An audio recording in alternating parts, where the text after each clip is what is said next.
പുതിയ വീഡിയോ എപ്പിസോഡിലേക്ക് എല്ലാ മാന്യ പ്രേക്ഷകർക്കും സ്വാഗതം. ഇനി ഞാൻ നിങ്ങളുമായി പങ്കുവെക്കുന്ന ഡെയിലി അപ്ഡേറ്റ്സിലെ ആദ്യത്തെ അപ്ഡേറ്റ് സ്റ്റെഫനി വെക്കേർ എന്ന് പറയുന്ന റോ ബ്രാൻഡിലെ റെസ്ലറിനെ സംബന്ധിച്ചാണ്. നിലവിൽ റെസ്ലിംഗ് ഒബ്സർവറുടെ ലേറ്റസ്റ്റ് റിപ്പോർട്ടിൽ ഡേവ് മെൽസർ പങ്കുവെക്കുന്നത് സ്റ്റെഫനി വെക്കേറിന് ചെറിയ ഇഞ്ചുറി നേരിട്ടിട്ടുണ്ട്. അതുകൊണ്ടാണ് ഏറ്റവും അവസാനമായി കഴിഞ്ഞ റോ എപ്പിസോഡിൽ സ്റ്റെഫനി വെക്കേറിനെ കൊണ്ടുവരാതിരുന്നത് എന്നാണ്. എന്നാൽ അത് കഴിഞ്ഞ് നടന്ന ഇന്നലത്തെ NXT വീക്ക്ലി എപ്പിസോഡിൽ സ്റ്റെഫനി വെക്കേറിൻ്റെ ഒരു അപ്പിയറൻസ് നമുക്ക് കാണാൻ സാധിച്ചു. സ്റ്റെഫനി വെക്കേറിന് ചെറിയ രീതിയിലുള്ള ഇഞ്ചുറി മാത്രമാണെന്നും ഈ ഇഞ്ചുറി കാരണം താരത്തിൻ്റെ ഷെഡ്യൂൾ ചെയ്തിട്ടുള്ള മത്സരങ്ങളിലൊന്നും മാറ്റം വരുത്തില്ല എന്നുള്ളതും ഡേവ് മെൽസർ തന്നെ റിപ്പോർട്ട് ചെയ്യുന്നുണ്ട്. സ്റ്റെഫനി വെക്കേറിന് എങ്ങനെയാണ് ഇഞ്ചുറി പറ്റിയത്, എവിടെയാണ് ഇഞ്ചുറി പറ്റിയത് എന്നൊന്നും ഡേവ് മെൽസർ റിപ്പോർട്ട് ചെയ്യുന്നില്ല.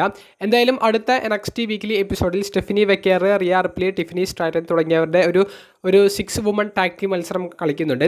അതുപോലെ തന്നെ റസൽ പലൂസ എന്ന് പറയുന്ന സെപ്റ്റംബർ 21 നടക്കാൻ പോകുന്ന മെഗാ പ്രീമിയം ലൈവ് ഇവൻറ്റിൽ വെക്കേറ്റ് ചെയ്ത WWE വുമൻസ് വേൾഡ് ചാമ്പ്യനെ കണ്ടുപിടിക്കുന്ന മത്സരത്തിൽ ഇയോ സ്കൈക്കെതിരെയും സ്റ്റെഫനി വെക്കേർ മത്സരിക്കുന്നുണ്ട്. അപ്പോൾ ഒരു ഗംഭീര മത്സരങ്ങൾ തന്നെയാണ് സ്റ്റെഫനി വെക്കേറിൻ്റെ മുന്നിലുള്ളത്. അതിൻ്റെ ഇടയിലാണ് സ്റ്റെഫനി വെക്കേറിന് ഇപ്പോൾ ചെറിയ രീതിയിലുള്ള ഇഞ്ചുറി നേരിട്ടു എന്നുള്ളൊരു റിപ്പോർട്ടും പുറത്തേക്ക് വന്നിട്ടുള്ളത്.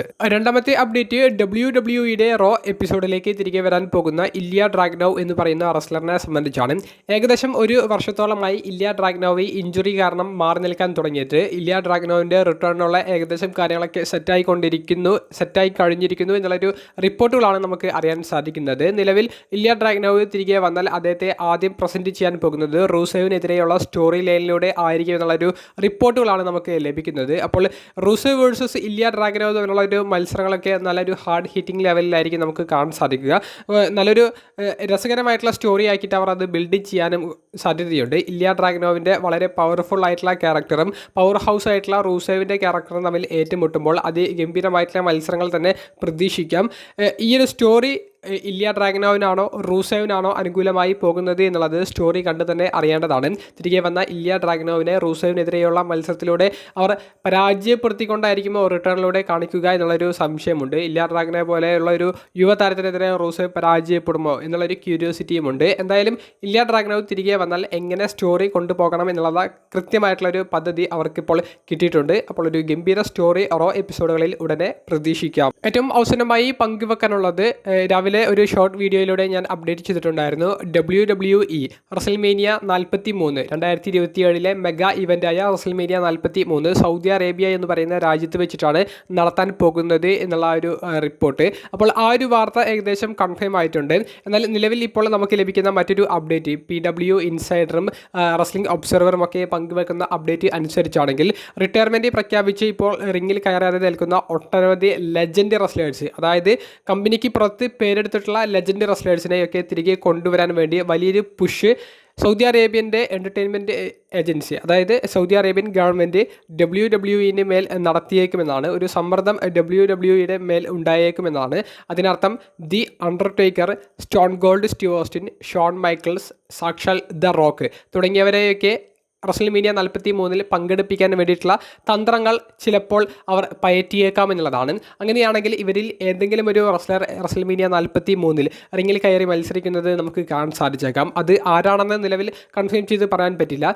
ഇപ്പോൾ ഇതിൽ ആക്റ്റീവായിട്ട് സ്റ്റോറി ലൈനിലേക്ക് കുറച്ചധികം നാളുകൾക്ക് മുൻപ് വന്നു പോയത് ദ റോക്കാണ്. അപ്പോൾ റോക്ക് വേഴ്സസ് റോമൻ റെയിൻസ് തമ്മിലുള്ള ഒരു മത്സരം എല്ലാവരും ഒരു ഡ്രീം മാച്ചായിട്ട് കാണുന്നതാണ്. ആ മത്സരം ഇതുവരെ നടന്നിട്ടില്ല. അപ്പോൾ റസൽമേനിയ 43 അതിന് കൃത്യമായിട്ടുള്ള ഒരു ഡയറക്ഷനാണ് എന്ന് നമുക്ക് പറയേണ്ടി വരും.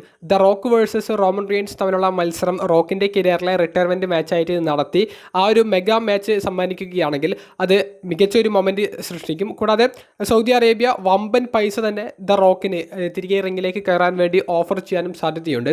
എന്തായാലും ലെജൻസിനെ കൊണ്ടുവരാൻ വേണ്ടി വലിയ തുക നിലവിൽ മുടക്കാൻ സൗദി അറേബ്യൻ ഗവൺമെൻറ്റിന് യാതൊരുവിധ മടിയുമില്ല എന്നുള്ളതാണ് വെബ്സൈറ്റുകൾ റിപ്പോർട്ട് ചെയ്യുന്നത്. അവർ അത്തരത്തിൽ തന്നെ കാര്യങ്ങൾ നീക്കി തുടങ്ങിയിട്ടുണ്ട് എന്നുള്ളതും ഈ ഒരു റിപ്പോർട്ടിൽ കൊടുക്കുന്നുണ്ട്. അപ്പോൾ ലെജൻഡ്സ് താരങ്ങൾ അത് ആര് വേണമെങ്കിലും ആകാം. റിട്ടയർമെൻറ്റ് പ്രഖ്യാപിച്ച് ഇനി റിങ്ങിലേക്കില്ല എന്ന് പറഞ്ഞ് മാറി നിന്ന താരങ്ങളുടെയൊക്കെ ഒരു തിരിച്ചുവരവ് റസൽമേനിയ 43 നമുക്ക് പ്രതീക്ഷിക്കാവുന്നതാണ്. 2027 റസൽമേനിയ 43 നടക്കാൻ പോകുന്നത്. അപ്പോൾ ഒരു ഗംഭീര ഷോ തന്നെ സൗദി അറേബ്യയിൽ വെച്ച് നടക്കുന്ന റസൽമേനിയയിലൂടെ നമുക്ക് കാണാൻ സാധിച്ചേക്കാം.